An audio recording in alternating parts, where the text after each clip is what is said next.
Welcome to the Untrapped podcast, where we're motivated and inspired about success, small business, and personal development. And now, Keith Kalfas. I want to talk about how action cures fear. That's what Brian wanted me to talk about, and I'm talking about it because it's true. But I would get upset and frustrated when people tell me to take action, because taking action can end you up working 100 hours a week in burnout and exhaustion, amen? Yeah. But action does cure fear, and I've learned some amazing things in 2020 and 2021. These last 2 years have been crazy. But I want to go back to the one-bedroom apartment. I always go back to the one-bedroom apartment. I had gotten this tiny little landscaping business off the ground. I was sick and tired of working these dead-end landscaping jobs for other people, making other people money. I didn't know my worth. I didn't know my what? Worth. And I didn't believe in myself. And when you don't believe in yourself, it doesn't matter how hard you work or how hard you try or how many gurus you listen to.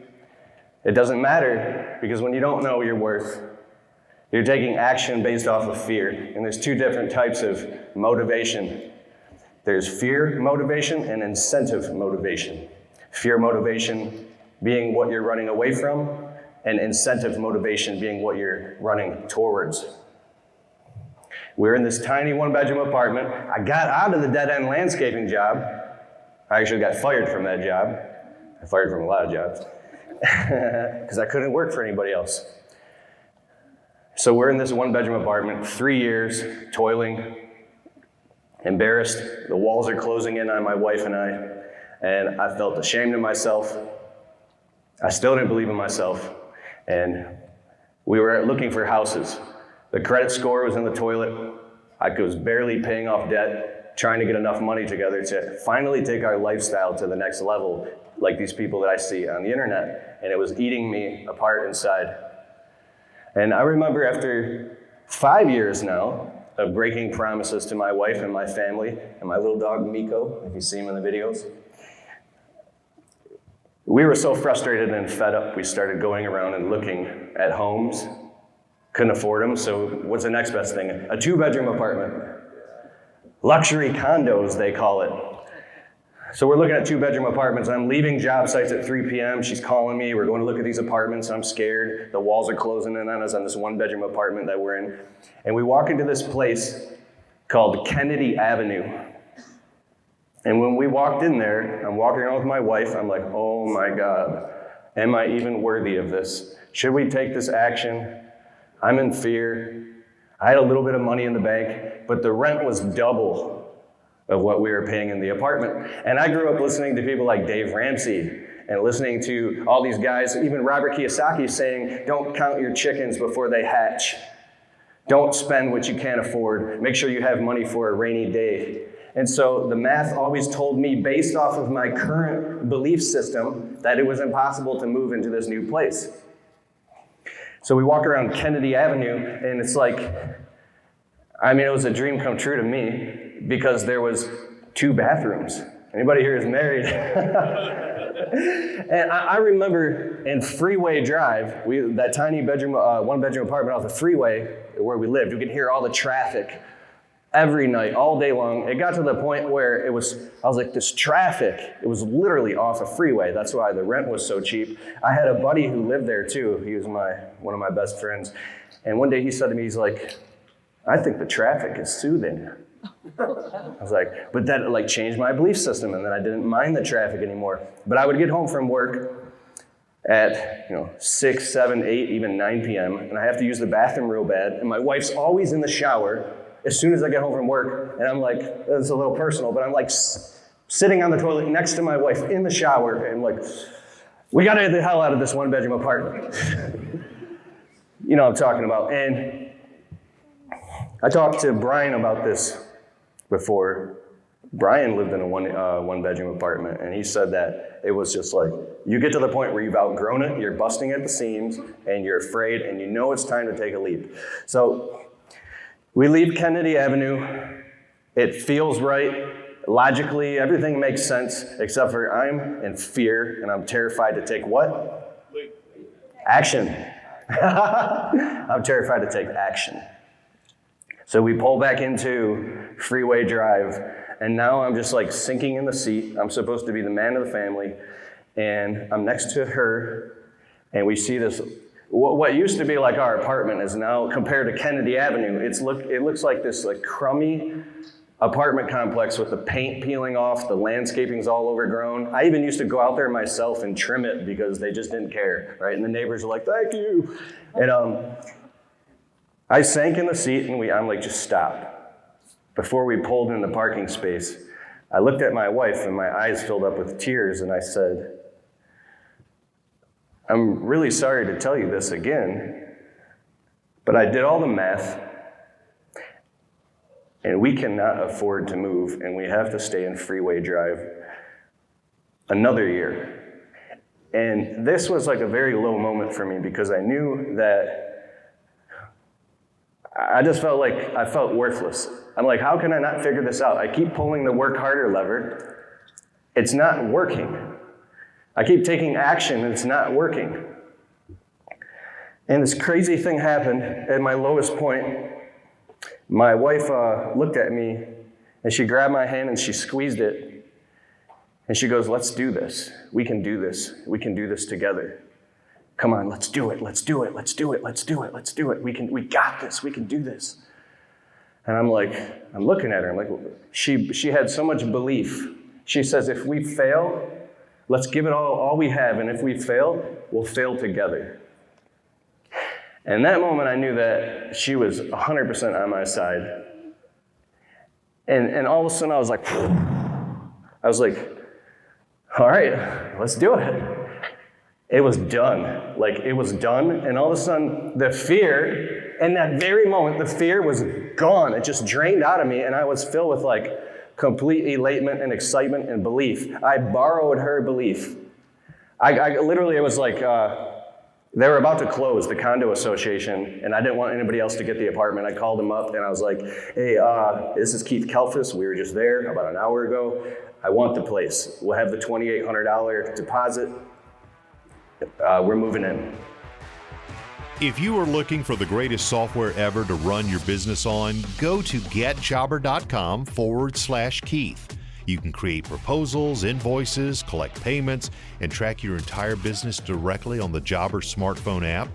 If you want to get a totally free trial of Jobber right now, open your browser, type in getjobber.com/Keith, and after the trial, if you decide to sign up with Keith's link, you'll automatically get 20% off your first 6 months. So what are you waiting for? Go to getjobber.com/Keith. So as soon as I got off the phone, my wife and I looked at each other. We were like, oh, U-Haul truck. We're moving. We're moving. When you move, it's the most amazing feeling in the world when you move. Dude, it was Saturday morning. The next morning, I went to the U-Haul place. I was like, give me the biggest U-Haul you got. I don't even care. She's like, well, can't you have your employees use your landscape trailers? And I'm like, no. It's filled with equipment. Like, we're thinking so small. Dude, I pulled up with this huge U-Haul truck, and I didn't even care. I pull up to the one-bedroom apartment complex, and there's like a lawn. I didn't even care. I just literally backed it up right onto the lawn. I was like, and I stopped right at the door, and the neighbors are looking out the window like, somebody's moving. And so I called up my employees and paid them extra money, paid them some cash, and literally we moved the hell out of that one-bedroom apartment in like, it was crazy. It was like 4 or 5 hours, and you'd be surprised how much stuff you actually do have when you move. And it was crazy. My wife was like a quarterback or something. Like, we were handing her stuff, and she's putting away cups and just everything. She's super organized. It's actually kind of insane. But we moved into Kennedy, and then woke up the next morning in this whole new luxury condo. And like, I looked out and opened the door. We had a porch now. Birds are chirping, there's nice grass, and this crazy thing happened. I still had a little bit of fear because the rent was double, but this enthusiasm that now I have upgraded my identity, upgraded my lifestyle. I'm in a new place. I took a leap of faith, and we're here now in this whole new place. And after being there for a couple weeks, I'm like, yeah, this is my place. I like this. It made me believe in myself, but my back was against the wall too, because I had double the rent to pay. Something took change inside of me. This angry, vindictive spirit that I had started to transform from being upset with my clients. How can they live in these big houses and take advantage of me and all this victim mindset crap, and I'm living in this one-bedroom apartment. It went to like, I'm important too. I take pride in myself, in my business. I have a nice place to live. I'm successful too. And I really meant that. And in my guts, my courage, it just came to fruition. The definition of courage is your belief in your own ability to figure things out. I started going to the clients and raising all the prices. 15%, 20% increase, 30% increase. Started getting serious about the business in an entirely different way. Because I was before as a workaholic, but now that your back's against the wall, you're getting serious. You're literally like getting coaching, you're creating structures and plans and budgets and figuring this thing out, because now you don't have a choice. And the craziest thing is, by the second year we lived in that apartment, like I had never saved more than like $10,000 or $12,000, and I was like, I thought I was gonna end up broke, but that courage of upgrading my lifestyle allowed me to save like $32,000 or $34,000, and finally I was set for the winter, and I knew everything was gonna be okay. And this funny thing, back to the Dave Ramsey thing and all that, there's another side of this when you take a leap. It's like, when you have the faith and you take the action and you overcome the fear, and you get that brand new truck that you want so bad that you feel like you don't deserve, or you get a shop or an office space, something about this makes you go, wow, like this is real now. I take this serious. And that very act of increasing your capacity in your environment allows you to be more confident to go make money. So I'm that's the next step, the leap of faith. All right, so years go by. We're still at Kennedy Avenue. We're saving up, paying off debt, and moving into our home, which we're in now. And we're in this nice neighborhood. We have like hundreds of clients by then. And we're driving through this beautiful neighborhood that I used to work in when I worked for that landscaping company. I worked for a bunch of companies, but the big company that I worked at, where there was like a few hundred guys, there's these neighborhoods, and if you've been in business long enough and you've worked for other companies, you drive past and you look and you go, oh my God, like, I remember I used to work there. I've cut that lawn before, and that one, and that one. It's like this whole thing. And we're driving through the neighborhood, and all of a sudden I see the trucks and the trailers of the company that I used to work at. And I'm like, hey, oh my God, they still cut that same property. It's like all these rich clients. And then all of a sudden I look out the window, and there's John that I used to work with like 10 years ago. And I'm like, John? I roll down the window. He's like, Keith, Kalfas, what up, bro? And we're just like, I'm driving past. I'm like, bro, I'm pulling over right now. I pull over, I turn on the flashers, and I jump out of the truck. The guy who was with me, I'm like, 1 second. He's like, what's going on? I'm like, just trust me. So I run all the way back. There's this crew of guys working, and there's John. And I run up to him, and I look in his eyes, and I give him the biggest hug ever with my whole heart. I'm like, dude, what's up, man? So John and I, when we worked at the company, you make friends when you have coworkers. We worked our tails off, but there was times where, you joke around and you make friends. And we were doing fall cleanups like 10 years ago, and we're inside of the enclosed huge landscape trailer, this big box trailer. And we were grabbing tools at the same time, and then we ended up just hanging out and talking and conversating, and we both had side hustles.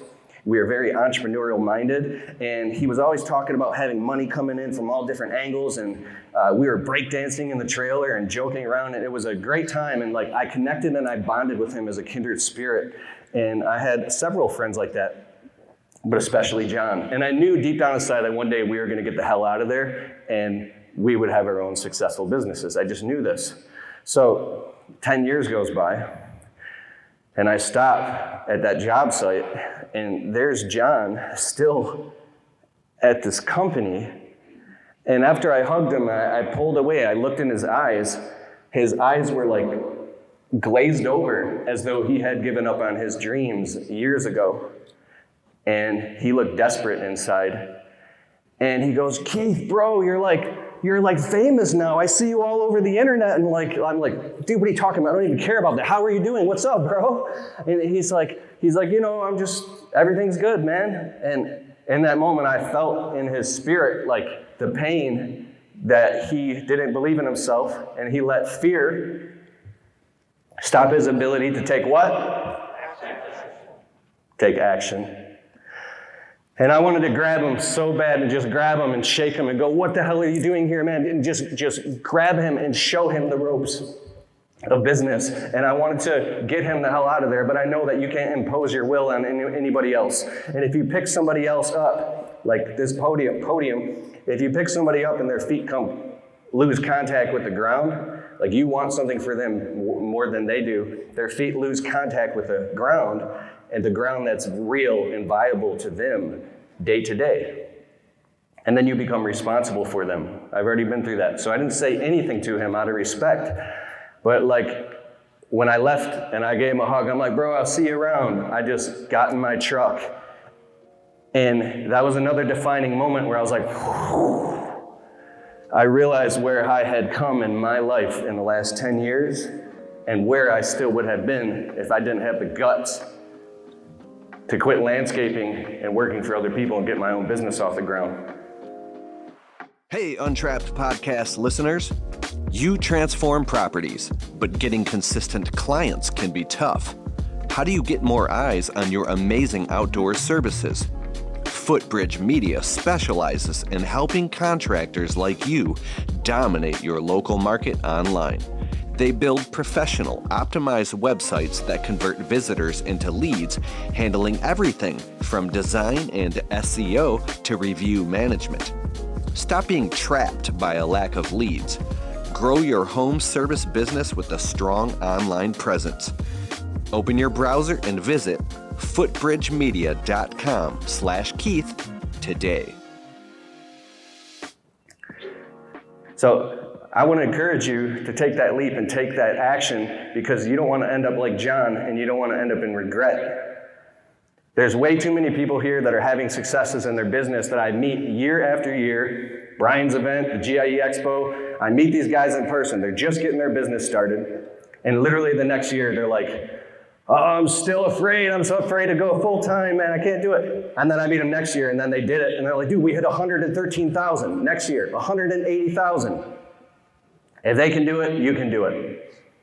I used to look around at other people and I would get upset and I would become envious of them, to the point where I was like pacing around that one-bedroom apartment in front of my wife like a maniac going, money, money, money. It's all about money. How do we get more money? Oh my God. It was this crazy thing. And I learned that when you just chase money, it's never going to show up. It's going to evade you. It's about facing the fears and having the difficult conversations. And I look back at John at that company, and he didn't, I don't know, maybe he's doing something amazing. I'm not judging anybody, but I saw the look in his eyes. So don't do that. Take that leap. Action cures fear. Action cures fear. What cures fear? Action. But decisive action. Like I said, just taking action will end you up working 90 hours a week. I've been there. Anybody here work themselves into a depression, total burnout? Yeah. Here's a different type of decisive action, that is facing your fears and taking action through other people. This is called who, not how. This changed my life over the last few years. So frustrated. I always said, how the hell am I going to manage the books in my business and keep everything lined up or do the taxes? How am I going to do this? How am I going to do that? It was always how, and that puts so much pressure on you that you feel like, well, I only have this many hours in a day. Then you can go into this cycle where you feel you're stretched so thin that you can't do it. Well, the strategic action through other people of who, not how, is who can you find to help you do it? There's a saying that I love, where you'll be in 5 years is directly correlated to the people you associate yourself with, the books that you read, and the difficult conversations you're willing to have. I think some of us are afraid to have difficult conversations. I know that I am. When I talk about this strategic action, I'm talking about getting around live events like this, going to workshops, private masterminds, paying the money, the $500 to the $1,000 for that coach or that mentor that you can get on the phone with, or Zoom calls every single Friday for the next 6 weeks to dial in some system in your business that you've been evading and avoiding and making excuses about that are so hard to do. My media business right now, we have 12 people working, and it's getting really overwhelming for me. And I've hired a consultant for $150 an hour. And when I used to hear people talk like that, what do you mean you hired somebody for $150 an hour? I have a friend, Kurt Kempton. He owns a company called Responsibid. It's like you plug it into the front of your website and it does automated bidding. And I called him up once. He goes, I have people that I pay $250 an hour to, and this might be a bit over your heads, but hang with me. He says if the value that they give you is worth more than that, then it's totally worth it. So the next thing is employees and freelancers and subcontractors don't cost you money, they make you money. They make you money. So it's a complete paradigm shift of going from fear motivation to incentive motivation. When I don't like to make decisions until my back is up against the wall and I'm so frustrated that I feel like I have to take this action because I'm so sick of being in fear that I know that it's not ever going to change until I just finally take that painful action. But action cures fear. So about the consultant, $150 an hour. I go through there's something called Upwork.com. I went through 30 different people, analyzed all their profiles for a specific skill set to build these systems into my media business. And then I narrowed it down to 20, then 10. Then I interviewed 5 people. And this one lady she had the exact skill set that I needed. It was a perfect fit. So when I do these hour-and-a-half Zoom calls every single Friday, it's not $150 an hour every single hour a day. This is a consultant. They're compressing time for you. So when I'm on a Zoom call in an hour and a half, I feel like I'm so uncomfortable, I'm in anxiety. I feel like I'm being strapped into a Formula One race car and just like 150 miles per hour to the point where I'm overwhelmed and I'm like, okay, I can't take any more of this. What I'm talking about is the things in your biology of belief that you feel is so real to you. The prices that you're charging your clients, your current business, where you're living, what your life looks like. The things in your business that drive you insane that you tell yourself you can't fix. Like there's no way these clients are gonna pay higher prices. I can't raise the prices or I'm gonna lose them. Or I can't expand this thing or it's gonna fall apart. If I hire this next employee, how am I gonna afford to pay them? This chicken and the egg thing will drive you insane and stress you the hell out. But what I'm saying is if you invest the money and find coaches and people that have actually already done it, I'm not talking about thousands of dollars, I'm talking about maybe $500. Put your money where your mouth is and say, hey man, I need help with this thing in my business, dialing in the sales, dialing in this system. Then that person will coach you one-on-one or a group like this. And that is an example of a strategic action to get you to the next step. So, this is my guy, Aaron here. Don't mind him. I would look at these guys like Corey Ballard and Greg Whitstock, and I would get upset. I'd be like, how are these guys running these multi-million-dollar businesses? How are they doing this? And I'm always looking at how, and I'm not looking at why. And I think that there's something deep down inside that drives them. And you know what I want to do right now? I have a quick question for you. I'm going to change lanes a bit. I created a group called the Untrapped Alliance where we go live every other Wednesday night in a controlled environment. I'm sick of scrolling on social media. I'm sure you are too. Let's get focused on our businesses. We already started the group, so if you join at keithkalfas.com/alliance, you can get access to the replays. And the bonus is we're gonna have special guest experts who run multiple 6- and 7-figure businesses. They're gonna come on and teach us how to do sales, marketing, persuasion, close higher ticket jobs. These are people who got their shit together. And I'm really excited to have them on. Go to keithkalfas.com/alliance. I'll see you on the Wednesday night call. Let's go. I think that there's this thing I'm obsessed with called a stable datum. When you build a belief system around how your current business and your life is, You believe that it's so real that if somebody even implores you to change it, it feels impossible to you. You will fight and scream. It's like your fingers are gripped on it so hard, and you can be stuck for years. I was stuck for 5 years, and I couldn't get out of this rut. A stable datum to me is a neural network in your brain where if there's something new or new information or something that challenges you, you haven't actually even built the neural network yet for this to be real in your brain and your psychology and in your emotions so it becomes real and manifests in your life. Here's an example. In hurricanes, I've heard that palm trees can sometimes be the only thing left standing because the wind will blow so hard that they can literally bend all the way down and almost touch the ground.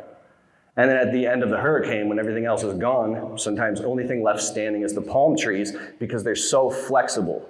Well, if you, in your life, go through a hurricane in your life and you're holding on to something, you know what it is for you. You hold on to this palm tree so hard and you build this whole reality and belief system around it. It doesn't mean that your beliefs are 100% true about whatever you believe about your life and your business or what's struggling, how you're struggling, how you're afraid to take action to get to the next step. That belief system that you've created for your survival is so real to you that you're just clinging to it. So now all of a sudden the hurricane is gone.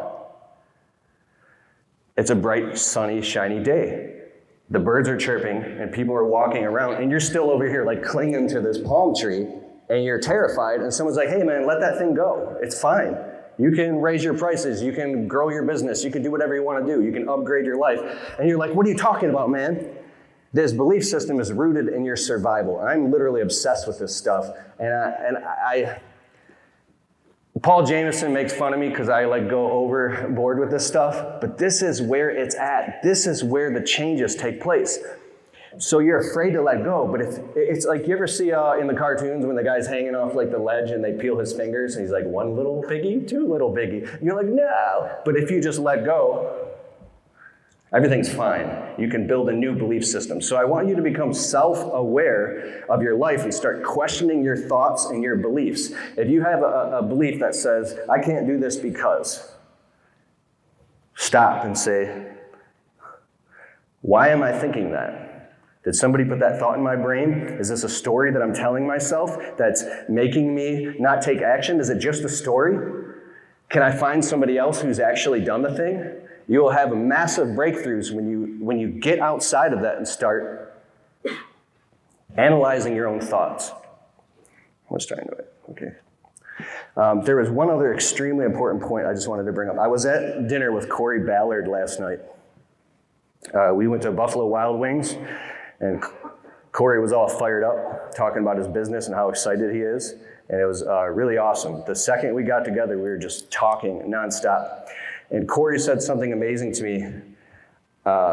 He was talking about how, I just think it's super impressive. The guy's built 2 multi-million-dollar businesses. He has all this stuff going on. And when you get one-on-one time with a guy like Corey, you just want to grab him and say, how did you do this? How are you doing this? Tell me. And when I asked Corey, he's like, it's just built into his DNA. It's who he is. He wants his company to be the best. He wants Ballard products to be the best. He's obsessed with this. He's a workaholic and he loves what he does and he's passionate about it. But then I start drilling deeper and asking him, but what was the moment you made the decision to do this? And then the more I drill deep, the real question is, how the hell do you believe in yourself so much? Because that's the real question. How do you believe in yourself so much? The most successful people I know, they have this belief in themselves that's so strong that they're willing to face their fears and take action. What's it for you? For me, it's my own mortality. It's knowing that I'm going to die one day without leaving a legacy. It's picturing my tombstone and my gravesite. You're going to die. It's looking at the people that I love that didn't make anything out of their lives and sit around and complain and make excuses all the time. It all goes back to belief, and it all goes back to facing fears and taking actions. So what are you going to do when you leave here? You're going to take what? Action. You're going to face your what? Fear. Fear cures. Action cures fear. And fear is cured by what? By what? Action. By what? Action. By action. Thank you. Where's my guy Aaron real quick?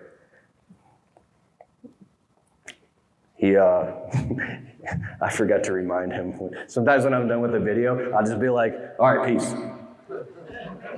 So, all right, guys, thank you so much. I really appreciate it. I care about all you so much. I feel like I'm with my people right now. I love coming to these events, and I am with my people. You guys are incredible, and there's so many familiar faces. If this is your first time here, keep coming back and come back year after year, because this is the place where your business grows. This is the place where your fear is faced, and this is where you take action. If you want things in life, they're literally right within your grasp.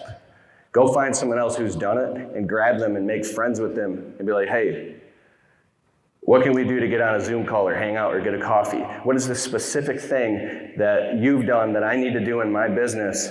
You know what it is for you, what you're struggling with, and dial in and get that specific thing done.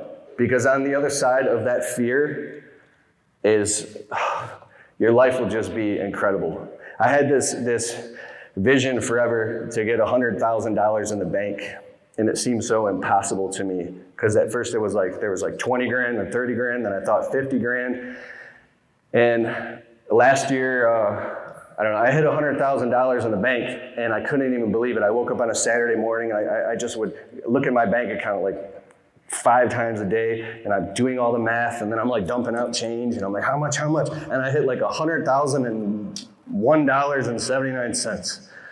And I was like, oh. But for me, that was a number that made me feel like I could finally relax a little bit and believe in myself. And for you, it might be $250,000, it might be $50,000. But I think that you should find that number or create these objectives in your life so you can finally freaking relax and go about your destiny. Because like I said, there's fear motivation and incentive motivation. If you keep running from what you're afraid of, you will end up in a messed up place one day. You might have a whole bunch of money, but you're just running from fear.